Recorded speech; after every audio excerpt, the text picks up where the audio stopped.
आज परत एकदा अंतरवली सराटीमध्ये पत्रकार परिषद झाली।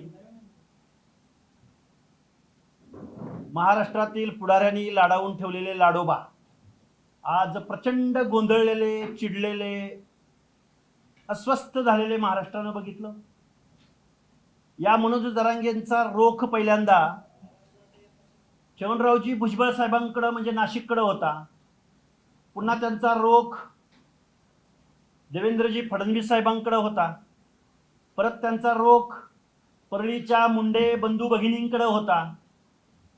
पण आजच्या त्यांच्या पत्रकार परिषदेचं वैशिष्ट्य हे होतं की आज त्यांनी या महाराष्ट्राचे माजी मुख्यमंत्री आणि आत्ताचे उपमुख्यमंत्री एकनाथरावजी शिंदे यांच्याकडे रोख वळवला। ते मनोज जरांगेंना नक्की झालंय काय, त्यांची चिडचिड समजू शकतो मी। बघा, ते काल बोलले की मी जी प्रमाणपत्र रद्द झालेत त्यांचा उद्या समाचार घेणार आहे।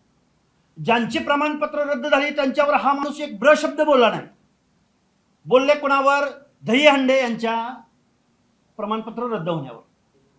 त्यांचा दावा असा आहे की दहीहंडेंकडे नोंद सापडली तर 3000 दहीहंडेंना प्रमाणपत्र मिळालं पाहिजे। हे आजची जी पत्रकार परिषद होती मनोज जरांगेंची, हे आजपर्यंत दावा करत होते की मी छावा आहे, मी वाघ आहे। पण आज ते बळीचा बकरा दिसले मला, बळीचा बकरा। तेच बोलले, मी नाही बोलत। परत तुम्ही म्हणसाल तुम्ही त्यांच्यावर टीका करताय का, तेच बोलले की माझा बळीचा बकरा। हे बघा, इथं प्रमाणपत्र इश्यू करणारी एक संस्था असते आणि ते प्रमाणपत्र व्हॅलिड ठरवणारी क्वासाई ज्युडिशरी स्वरूप आहे, न्यायालयाचा ज्याला दर्जा आहे, ती लोक प्रमाणपत्र व्हॅलिड करत असतात। मनोज जरांगेंना तेच मान्य नाही। मुळात अशा क्वासाई ज्युडिशरी स्वरूप असणाऱ्या एखाद्या संस्थेला कुठलाही पुढारी फोन करू शकत नाही। असं करणं म्हणजे न्याय व्यवस्थेमध्ये हस्तक्षेप करणं। अरे, आम्ही ओबीसी मधली माणसं आहोत, आम्ही व्हीजीएनटी मधली माणसं आहोत, आरक्षण घेणारे एससी एसटी बांधव आहेत। या लोकांनी कधी प्रमाणपत्र रद्द झालं म्हणून आम्ही तुम्हाला बघून घेऊ, आम्ही तुम्हाला पराभूत करू, अशी भाषा कधी वापरली नाही। आम्ही संविधान मानणारी लोक आहोत, आम्ही कायदा मानणारी लोक आहोत, आम्ही इथं समतेचं तत्व संविधानानं जे स्वीकारलंय, हर एक माणसाचा हक्क अधिकार मानणारी माणसं आहोत आणि आम्ही बघून घेऊ। आणि काय हे बघा, हे आंदोलन मनोज जरांगेंचं शिक्षण आणि नोकऱ्यांवरचं आंदोलन आता राजकारणापर्यंत येऊन पोहोचले। आजची पत्रकार परिषद ते त्या प्रमाणपत्रावर बोललेच नाहीत। ते बोलले आम्ही भुमरेला कसं निवडून आणलं, आम्ही शिरसाटांना निवडून कसं आणलं। परत एकनाथरावजी शिंदेंना म्हणले तुमच्यावरचा गद्दारीचा डाग आम्ही पुसला। हे आज नवीन महाराष्ट्राला नवीनच कळलंय। म्हणजे मनोज जरांगे आंदोलन उभं करून, दोन समाजामध्ये तेढ निर्माण करून या महाराष्ट्रामध्ये कुणाच्या तरी अजेंड्यावर काम करत होते। आज ते स्वतः बोललेले आहेत। आणि हे बोलत असताना मनोज जरांगेंनी अजून एक आमच्यावर आरोप केलेला आहे। मंत्रालय परिसरामध्ये बाळासाहेब भवन नावाचं शिवसेनेचं एक कार्यालय आहे। त्या कार्यालयामध्ये माझे सहकारी किंवा मी, आम्हाला शिवसेनेच्या पदाधिकाऱ्यांनी बोलून नेऊन आमचा गुरुपौर्णिमे दिवशी सत्कार केला। मनोज जरांगे म्हणतो की हे लोक तिथं कसे काय आले। मनोज जरांगेला माझा एक सवाल आहे, तुझ्या बापाचं घर आहे का शिवसेना भवन म्हणजे? आम्ही ओबीसी बांधव आहोत। एकनाथरावजी शिंदे फक्त एका जातीचे नेते आहेत का? अरे मनोज जरांगे, एकनाथराव शिंदे साहेबांचं नेतृत्व मर्यादित का करतोय? एका समाजापुरतं तू का मर्यादित करतोय? अरे ते महाराष्ट्राचे माजी मुख्यमंत्री होते, आता उपमुख्यमंत्री आहेत। त्यांच्या पक्षामध्ये ओबीसी नेते नाहीत का? त्यांच्या पक्षांना ओबीसीने मतदान केलं नाही का? मग ओबीसीचा एखादा कार्यकर्ता त्यांच्या कार्यालयात गेला तर तुझ्या पोटात पोटशिळ उठायचं कारण काय? त्यामुळं ब्राह्मण समाजाचे आहेत म्हणून देवेंद्र फडणवीस हे तुझे विरोधक आजपर्यंत होते। एकनाथराव शिंदेंच्या कार्यालयामध्ये एखादा ओबीसी कार्यकर्ता गेला म्हणून त्याला तू धारेवर धरणार? अरे ओबीसींच्या मताचा अधिकार काढून बिडून घेतला की काय? मुळात संविधान मानणारे आणि पक्ष पार्टी ज्यावेळी चालवावी लागते त्यावेळी सगळ्यांचं मतदान हवं असतं, सगळ्यांच्या प्रश्नावर त्यांना काम करावं लागतं। मुळात एकनाथरावजी शिंदे साहेबांना माझं सांगणं आहे, देवेंद्रजी फडणवीस साहेबांना माझं सांगणं आहे, आणि ती लाड वगैरे ही जी मंडळी आहेत त्यांच्याकडे सारखं ये जा ये जा ये जा करत असतात। काय ते आपल्याकडे म्हण आहे गाडाव मेलं ओजानं, शिंगरू मेलं येरझाऱ्यानं. काय काय लाडची भूमिका काय? तुम्ही वारंवार तिकडे जाता, म्हणजे तुम्ही त्याला फसवायला जात होता का? ते काय म्हणतायत हे सरकारला तुम्हाला सांगता येत नाही, आणि सरकार काय निर्णय घेतय ते मनोज जरांगेला कळत नाही. आज मनोज जरांगेंनी ज्या भाषेमध्ये माननीय छगनराव भुजबळ साहेबांचा उल्लेख केला, ज्या भाषेमध्ये चंद्रशेखर बावनकुळे साहेबांचा उल्लेख केला, ज्या भाषेमध्ये वडेट्टीवार साहेबांचा उल्लेख केला, ज्या भाषेमध्ये परळीच्या बंधू भगिनीवरती ते उल्लेख करत आलेले आहेत, ह्यांनी काय एका समाजाचा ठेका बिका घेतला काय हो?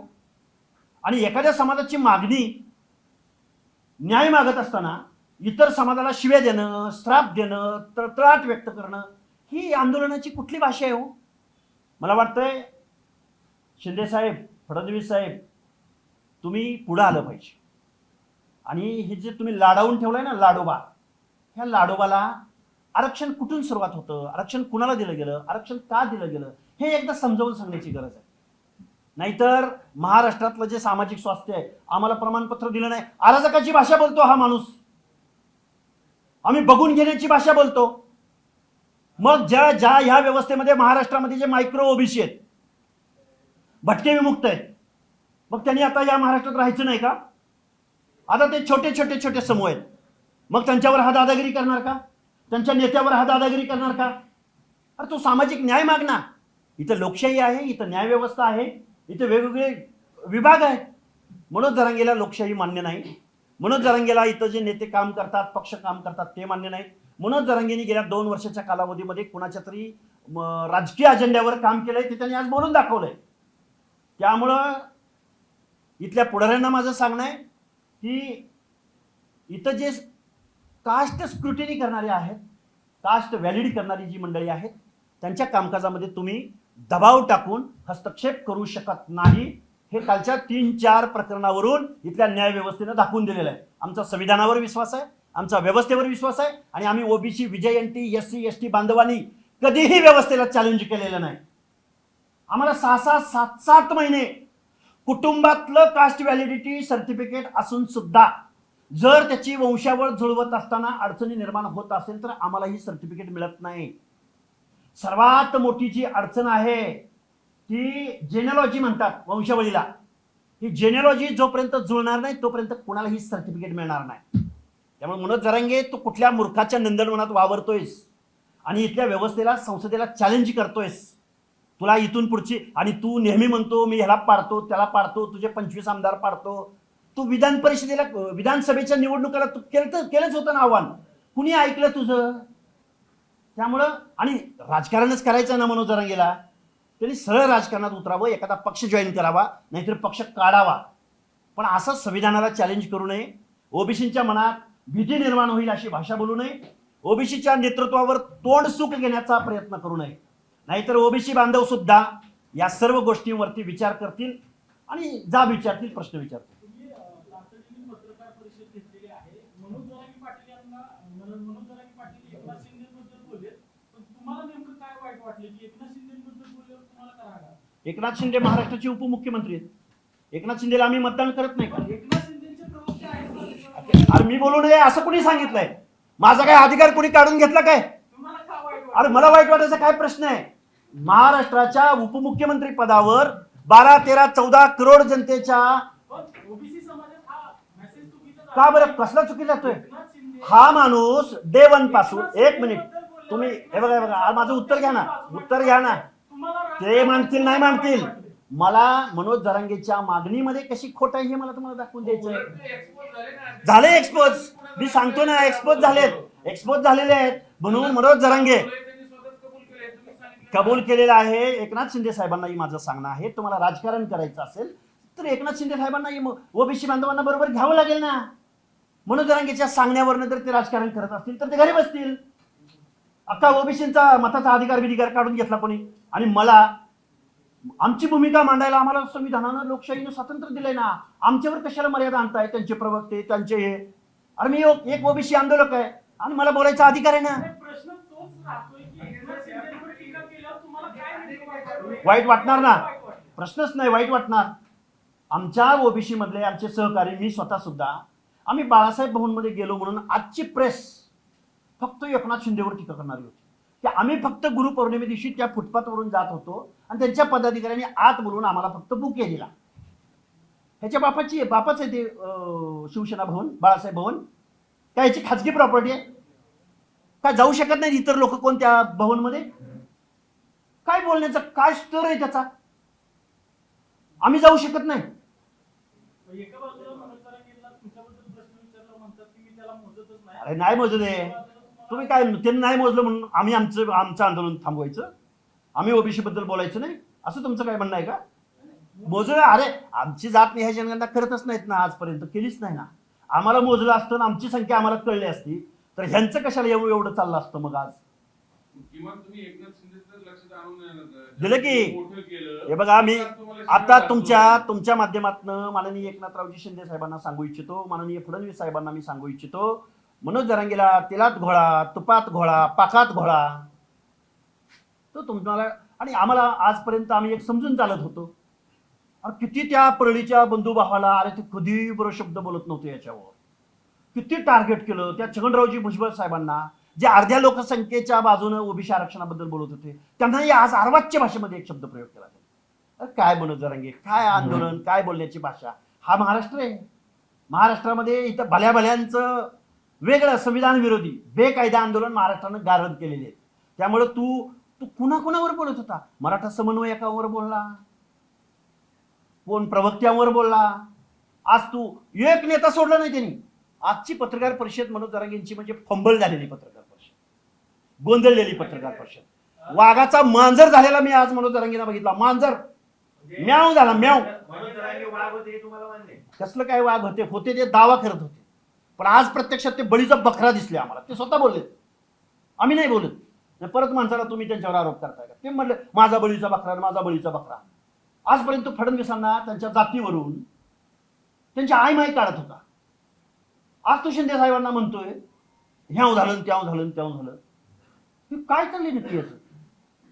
तू आरक्षणाची लढाई लढतोय, तो शिक्षण आणि नोकऱ्याची. परत अजून एक बोलले बघा, म्हणे आमचा हवालदारच राहतो आणि यांचं पदोन्नतीनं DYSP होतो. तुला कुणी सांगितलं रे पदोन्नतीमध्ये आरक्षण आहे म्हणून? अरे आमची ती माणसं SC ST मधली माणसं कोर्टामध्ये लढतायत, अनेक न्यायालयांनी त्याच्यावरती निर्णय दिलेले आहेत. ह्याला नक्की ह्याला सल्ला कोण देतं हेच मला कळत नाही. हायकोर्ट पदोन्नती आरक्षण, अरे येड्याचा बाजार आणि खुळ्याची जत्रा. ह्याच्यावर टीका कर, त्याच्यावर टीका कर, त्याच्यावर टीका कर, ह्याच्यावर टीका कर. आणि कास्ट स्क्रुटिनी, कास्ट व्हॅलिडिटी नाही, वंशावळ नाही जुळली तर नाही मिळत प्रमाणपत्र. जे प्रमाणपत्र मिळाले होते, जे 2 कुटुंबियांची नावं सांगितले, त्यांना शिक्षणात लाभ भेटला नाही असे त्यांनी काही पुरावे पण दाखवलेले आहेत. त्यांनी डॉक्युमेंट गोळा केले होते. हे बघा, जी डॉक्युमेंट दिलेली आहेत, तुम्ही ज्या दहीहंडे च्या बद्दल बोलताय, त्यांनी बोलायला कोणाबरोबर पाहिजे होतं? काल त्यांनी आव्हान काय केलं होतं?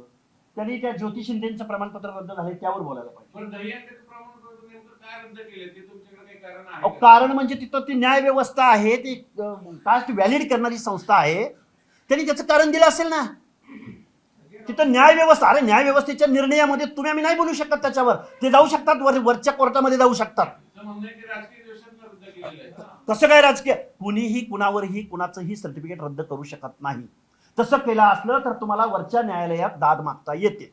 इथं कोणही पॉलिटिशियन ह्या ज्या कॉसाई ज्युडिशरी स्वरूप असलेल्या, त्यामध्ये महिला आयोग असेल, त्यामध्ये मागासवर्ग आयोग असेल, त्यामध्ये कास्ट व्हॅलिडिटी कमिशन असेल, ह्यांच्यामध्ये कोण हस्तक्षेप नाही करू शकत. मनोज दादा असं कुणाला कुठला लीडर, कुठला पुढारी फोन करू शकत नाही. इथं पुरावे लागतात, पुरावे. असं आहे सर, तुम्ही सगळी पत्रकार परिषद जर मनोज जरांगे पाटलांची बघितली असेल तर त्यांचं एक म्हणणं आहे, नोंदी शोधल्या सरकारने, सर्टिफिकेट पण दिले सरकारने, मग आता ते नेमके कायद्याच्या कचाऱ्यात टिकत का नाही? हे बघा, हे तुम्ही जे प्रश्न विचारताय हे काही मराठा समाजासाठी नाहीये, हे SC ST साठी पण हीच प्रोसेस आहे. आमच्या SC बांधवांना जरी सर्टिफिकेट काढलं तरी ते व्हॅलिड व्हावंच लागतं. सरकारची जबाबदारी कशी? अरे सरकार कसं कास्ट प्रमाणपत्र सरकार कसं देऊ शकतं? तुम्ही समजून घ्या ना कुणीतरी.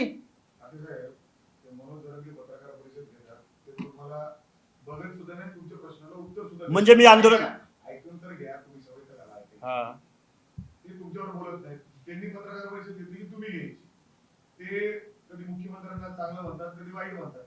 तुम्ही आतापर्यंत वाईट म्हणत होते, शिव्या देत होते. कुणाला? परंतु सगळ्यांना मुख्यमंत्री- मी कुणाला नाही शिव्या दिल्या. पत्रकार परिषदेमध्ये मी तुम्ही- वैचारिक भूमिका मांडत आलोय. मी कधी कुणाला शिवी दिली नाही. शिवी नाही म्हणजे तुम्ही त्याच्यावर टीका केली. आज तुमचे कधी अचानक शिंदे एवढे चांगले कसे झाले? कोण नाही, शिंदेबद्दल ते बोलले, ते वाईट बोलले, हे संविधान विरोधी बोलले. ते त्यांना अधिकार आहे ना बोलायचं. कुणाचा असू दे ना, मग मी बोलतोय ना, मी सांगतो ना, ओबीसी बांधव एकनाथ शिंदेच्या कार्यालयात जाऊ शकत नाहीत. कोण तर बोलणार? आज त्यांची मग तुम्ही पत्रकार परिषद ऐकली नाही. ते असं हे तुम्हाला घेऊन नाही बोलले. कुणाला? आम्ही दोघंच गेलो होतो ना. मग तुम्ही- हे तुम्हाला माहिती नाही. OBC मध्ये समाजात प्रश्नच आम्हीच. अरे मग ते काय मराठा समाजाचे मालक आहेत काय? बोलतील ना ते. मग ते मी पण बोलतो ना, मग ओबीसीचं.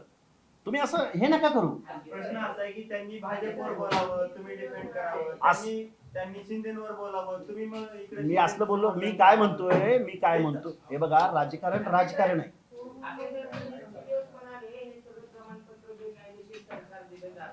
हा.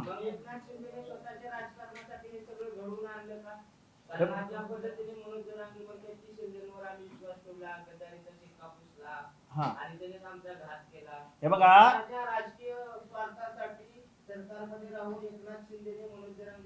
मनोज जरांगेंच्या सांगण्यावरनं हे स्पष्ट होतंय की त्यांनी 2 वर्ष जे आंदोलनं केली, 2 वर्ष जे निवडणुकामध्ये भूमिका बजावल्या, त्या कुणाला तरी पाडण्यासाठी आणि कुणाला तरी निवडून आणण्यासाठीच त्यांनी भूमिका बजावल्या.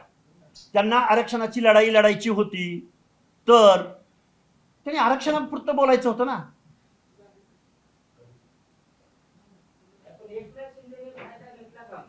एकनाथ शिंदेनी फायदा घेतला का? तेच सांगतायत ना की शिंदे साहेब तुमच्या शिरसाटानं निवडून आणलं, बुमरेनं निवडून आणलं. पराभूत कुणाला केलं? तर खैरेंना पराभूत केलं, ओबीसींना पराभूत केलं. ऑफकोर्स. मग मी तेच त्यांना सांगतोय, उपरती करून देतोय की हा माणूस या महाराष्ट्रामध्ये सामाजिक दुही निर्माण करून कुणाचा तरी राजकीय अजेंडा सेट करण्यामध्ये काम करत होता. त्याला आरक्षणाचं काही पडलेलं नव्हतं. मग जरांगेंनी जर शिंदेचा अजेंडा सेट केला तर तुम्ही शिंदेचं समर्थन का करता? समर्थन म्हणजे मी समर्थन करत नाही, मी त्यांचा बचाव करतोय की जर एकनाथ शिंदे जर उपमुख्यमंत्री पदावर असतील तर त्यांच्या कार्यालयामध्ये महाराष्ट्रातला कोणीही माणूस जाऊ शकतो.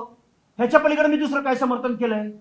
तुम्ही तुमची बाजू मांडण्याऐवजी आणि बाजू मानतील नाही मानतील, पण आम्ही ओबीसी म्हणून जायचं नाही का तिथं?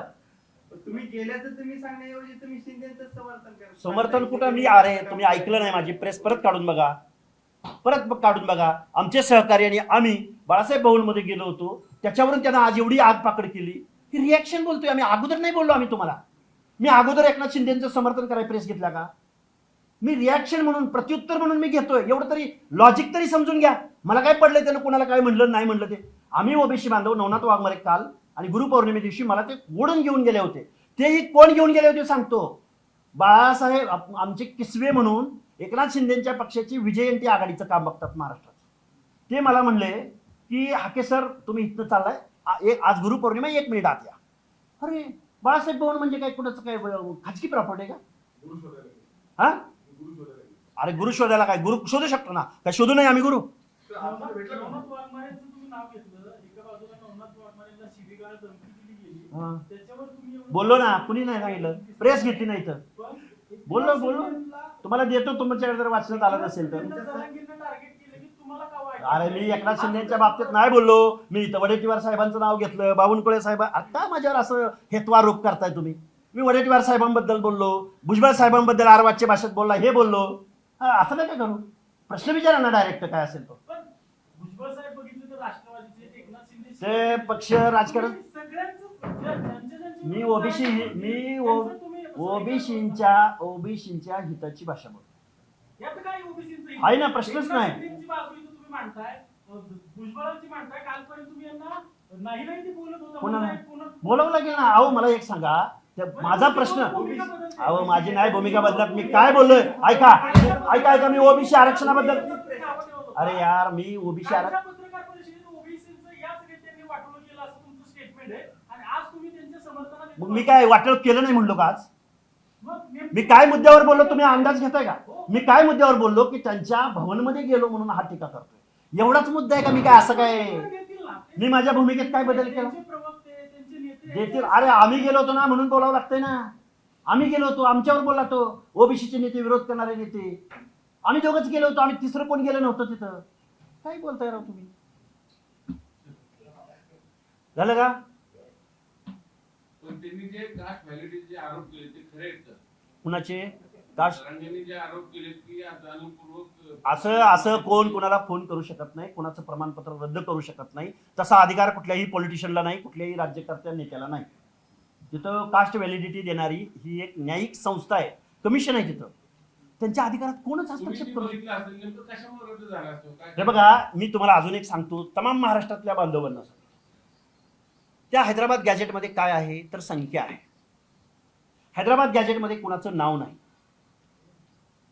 एक सर्टिफिकेट किंवा एक नोंद सापडली म्हणजे त्या गावातले, त्यांचं म्हणणं काय आहे की त्या दहीहंडेचं रद्द झालं म्हणजे 3000 लोकांचं प्रमाणपत्र रद्द होतंय. म्हणजे एकाची नोंद सापडली म्हणजे 3000 जणांना तुम्ही सर्टिफिकेट देऊ शकत नाही. त्याला जेनॉलॉजी मॅच व्हावी लागते. मी माझं उदाहरण सांगतो. माझ्या मुलाचं जर मला कास्ट व्हॅलिडिटी काढायचं असेल तर माझ्या भाऊकीतलं चालत नाही. त्या भाऊकीची वंशावळ जोपर्यंत त्या प्रमाणपत्राला जाऊन मॅच होत नाही, त्या वंशावळीमध्ये ते प्रमाणपत्र जोपर्यंत मॅच होणार नाही तोपर्यंत मला सर्टिफिकेट भेटत नाही. माझं कास्ट व्हॅलिडिटी व्हॅलिड होत नाही. ही न्याय व्यवस्था आहे. न्याय व्यवस्थेसमोर नाही कोण काही करू शकत. मग या केसमध्ये काय झालं नेमकं? या केसमध्ये जुळली पाहिजे ना वंशावळ, जेनेलॉजी जुळली. प्रश्नच नाही, कशी जुळणार? कुणाचं तरी दाखवले सगळे डॉक्युमेंट जुळले. दाखवून काय डॉक्युमेंट दाखवते? अहो व्हॅलिड पाहिजे डॉक्युमेंट. रक्ताच्या नात्यातलं लागतो. कसं कसं प्रूव्ह करणार? वंशावळ जुळली पाहिजे का नाही? तुम्हाला एक उदाहरण सांगतो. एका XYZ आडनावाचं एक नोंद सापडली. त्या नोंदीवरून गावातल्या त्या आडनावाच्या माणसांना प्रमाणपत्र देईल कोण, पैसे देऊन काय करून, पण व्हॅलिड होत नाही. जोपर्यंत व्हॅलिडेशन करणाऱ्या त्या जबाबदार अधिकाऱ्याला जोपर्यंत ती वंशावळ जुळणार नाही, जोपर्यंत तुम्हाला ग्राम, जन्म पुरावा, जातीचा दाखला ही सगळी डॉक्युमेंट जी आवश्यक आहेत ती जोपर्यंत मिळणार नाही तोपर्यंत प्रमाणपत्र व्हॅलिड होणार नाही. मग सरकारने यामध्ये JR काढले 2-4 ते वंशावळ सगळे बाजूला काढून ती पद्धतच बदलली सगळी. कोण 58 लाख नोंदीचा जो दावा करतोय मनोज जरांगे, 58 लाख जणांची वंशावळ काढायला महाराष्ट्र शासनाला काय करावं लागेल माहितीये का तुम्हाला? जरांगेला तर माहितीये का? 58 लाख नोंदींची वंशावळ कोण काढू शकतो? आणि कसं तुम्ही प्रमाणपत्र 58 लाख प्रमाणपत्र मागताय? काहीतरी चाललंय. कायद्याचं राज्य इथं. तुम्हीच मागे म्हणाला होता की ओबीसीचं आरक्षण संपलंय, मराठ्यांची घुसखोरी झाली. मग आज तुम्हीच म्हणताय की व्हॅलिडेशन नाही. व्हॅलिडेशन नाही म्हणजे ओबीसीचं आरक्षण कसं संपलं? तुम्ही बांधवांनो थोडासा अभ्यास वाढवा. प्रमाणपत्र दिलेत, नोंदी काढलेत म्हणजे ती प्रमाणपत्र व्हॅलिड आहेत का नाही ही व्हॅलिड करणारी परत संस्था आहे. तुमचं प्रमाणपत्र काढलं म्हणजे तुम्ही व्हॅलिड ह्या भ्रमात राहू नका. ते SC-लाही राहता येत नाही, ST-लाही राहता येत नाही, VJNT-लाही राहता येत नाही. तुमच्या प्रमाणपत्राला चॅलेंज केल्यानंतर ते प्रमाणपत्र व्हॅलिडिटी कमिशनकडे जातं. व्हॅलिडिटी कमिशनला जर ते मान्य नसेल तर तुम्ही तो दावा करू शकत नाही. तुमचं प्रमाणपत्र रद्द होतं. जेवढी चॅलेंज झाली ही बेकायदा काढलीत आम्ही सांगतोय ना ही बेकायदा आहे. हे स्क्रुटिनी कमिटी समोर टिकत नाहीत, आम्ही वरडून सांगितलंय. पण बेजबाबदार बेकायदा ज्याच्या विरुद्ध आपण दखल मागितली नाही, न्याय मागितला नाही, ते तसेच घेऊन जातात. मला सांगा, सातारा जिल्हा परिषद अध्यक्ष आमदाराच्या पत्नी आहेत शिंदे, त्यांना 11 वाजता प्रमाणपत्र मिळालं आणि त्या 2-2:30 वाजता त्या साताऱ्याच्या जिल्हा परिषद अध्यक्षपदी त्यांची निवड झाली. ते चॅलेंज करणार की का? झालं ना चॅलेंज? सुनावणी चालू आहे, येईल आज उद्या निकाल. काल परवा दौंड मधल्या पाटील नावाच्या एका व्यक्तीचं रद्द झालंय. आता फक्त बातम्या झाल्यात मराठवाड्यातल्या 4, अशी कितीतरी प्रमाणपत्र रद्द झालेत. सांगलीमध्ये लढतायत लोक. सातारा पॉलिटिकल आरक्षण खाल्लं ओबीसीचं तुमचे दाखले देऊन त्यांना सगळ्यांना तुम्ही चॅलेंज करणार का? चॅलेंज जवळजवळ 90% लोकांना केलं गेलेलं आहे ऑलरेडी. आणि ते चॅलेंज करण्याचा अधिकार त्यांच्या विरोधामध्ये जी व्यक्ती उभी आहे, जी पराभूत झाली त्यांनाच अधिकार आहे. आम्हाला अधिकार असेल तर आम्ही सगळे सरसकट चॅलेंज केले असते. हे समजून घेतले पाहिजेत, कायदे समजून घेतले पाहिजेत. कायदे समजून न घेता जर कोण आंदोलन कुणावर आरोप करत असेल तो मूर्खाच्या नंदनवनात वावरतोय असा माझा स्पष्ट आरोप आहे. ज्याला आरक्षण पॉलिसी, आरक्षण धोरण, आरक्षण कुणाला दिलं जातं, आरक्षण कुठून सुरू झालं ह्याचा अभ्यासच नाही, त्या माणसाने बोलूच नाही. मग असे चॅलेंज झालेले किती आहेत? राहिलेले 90% 12 जिल्ह्यामध्ये जनजागृती सुरू. अहो नुसते तुमचा आरोप आहे जसं खोटे तुम्ही दाखले देऊन ओबीसीचं आरक्षण खाल्लं जिथं मराठा समाजाने, तिथं त्या सगळ्या जागांवर तुम्ही चॅलेंज करणार का? तिथल्या विरोधी उमेदवारांना विरोधी उमेदवारांनी ऑलरेडी चॅलेंज केलेलं आहे. आधेमध्ये आमचे मित्र ॲडव्होकेट मंगेश ससाने, मृणाल डोले पाटील, आमच्या सांगलीचे ॲडव्होकेट ओलेकर आहेत, परत साताऱ्याची काही मंडळी आहेत, परत इथं आमच्या भाजपचे ज्येष्ठ नेते डवरी साहेब आहेत, बरीच लोक आहेत. आणि आम्ही एकमेकांचे सगळे GR, डॉक्युमेंट, पुरावे, स्टेटमेंट एकमेकाला सर्क्युलेट करतोय ना.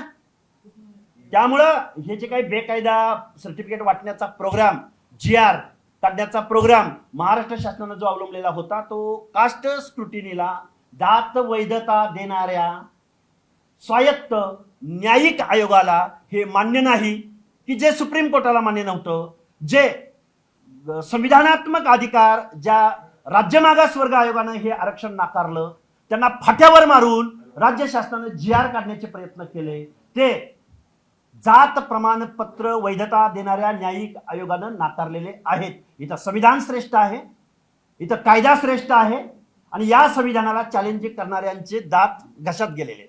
पण आता त्या काळात आपल्याला माहिती, फडणवीसांना अडचणीत आणण्यासाठी शिंदेनी सगळे मराठा राजकारण केलं, स्वतः आरोप यांनीच केले, जरांगेंनीच ते कबूल केले. मग याच्यावरनं शिंदे एक्सपोज झालेत असं तुम्हाला नाही माहिती? अहो, जरांगे फंबल झालाय. ते एक्सपोज होतेत का नाही होते तो 2 मिनिटं बाजूला ठेवू. त्यांना कधी फडणवीसावर टीका करावी वाटते, कधी मुंडे बंधू भगिनीवर टीका करावी वाटते, कधी भुजबळावर टीका करतात, कधी वडेट्टीवारांवर टीका करतात. आज बावनकुळे, आज नवीन काढले तरी बावनकुळेवर टीका करतात. काय चाललंय नक्की? अरे तुझा शत्रू तर ठरव. आणि कोण असा पॉलिटिशियन राजकारणामध्ये निवडून येणारा माणूस, कोण असा बायस वागेल हो, ज्याला मतं मागायला प्रत्येकाच्या दारासमोर जावं लागतं? कोण एखादा पक्ष चालवणारा एकनाथ शिंदे सारखा माणूस असो, किंवा फडणवीस साहेबांसारखा माणूस असो, किंवा अजून कोण असो, अरे त्यांना मतं मागायला हर एक माणसाच्या दारात जावं लागतं. त्यांना असं बायस वागून चालतं का हो? ओबीसीचा एखादा माणूस जर त्या बाळासाहेब भवनमध्ये गेला म्हणून याला एवढी अडचण झाली होती, जाऊ शकत नाही का हो माणूस तिथं?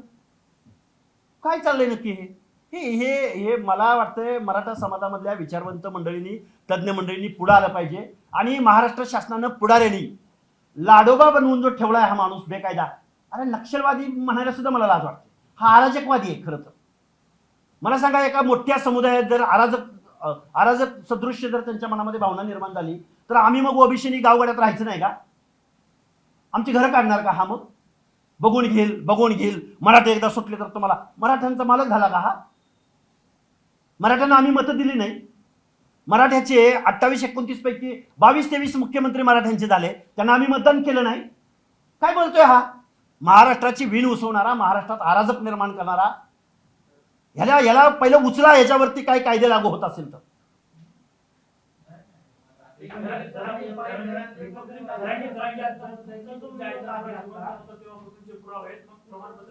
अरे काय बोलतोय, याला कळतंय का? कुणाच्या आईचा नवरा शोधायला जातोय हा? मूर्ख माणूस आहे हा. त्यांनी शिवी दिली म्हणून मला शिवी द्यावीशी वाटत नाही. पण किती मूर्ख आणि किती बावळट माणूस आहे, गोंधळलेला माणूस आहे, हे यातून दिसून येतं आजच्या प्रेसमधून. अरे कोण सगळेच जबाबदार आहेत? शरद पवार जबाबदार आहेत, रोहित पवार जबाबदार आहेत.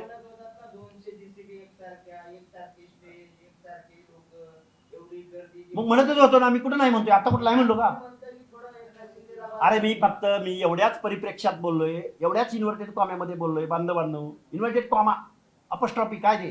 अहो, मी तेवढ्याच परिप्रेक्ष्यात बोललोय की त्यांच्या कार्यालयात एखादा ओबीसी कार्यकर्ता जाऊ शकतो का नाही, एवढं बोललोय का मी? काय बाकी त्यांच्या भूमिकेत समर्थन केलंय?